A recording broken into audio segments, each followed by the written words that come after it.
Hello,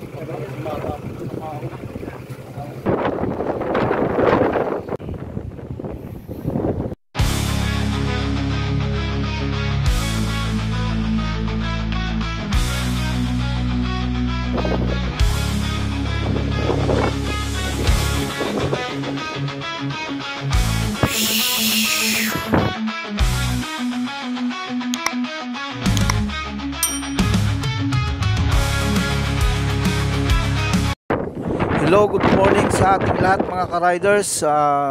Napadaan kami dito sa Ubac. Nakita namin na merong landslide.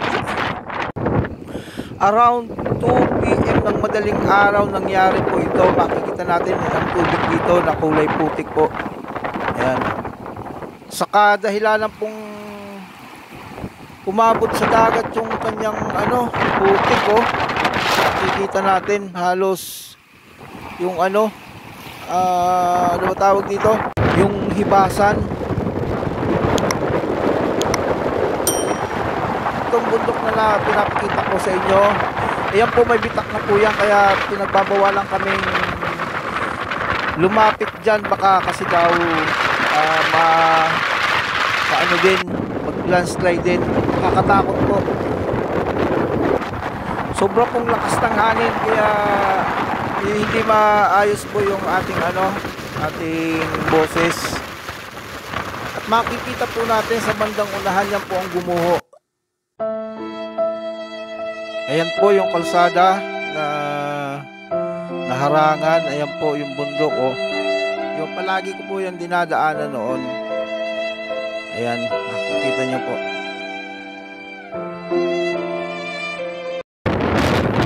Meron pong nagpipilit na gustong tumawid dito sa kalsada, gusto niyang tumawid. Lalakarin niya na lang daw, pero parang bumalik ata siya rito Hindi niya kinaya din dahil sa kapal ng yung banda sa kalsada. Ayan, si Kuya bumalik si Kuya, hindi daw kaya. Hanggang tuho daw yung putik, kaya hindi rin siya makakadaan, baka mag-landslide, hindi siya makakatakbo. Nakakatakot po.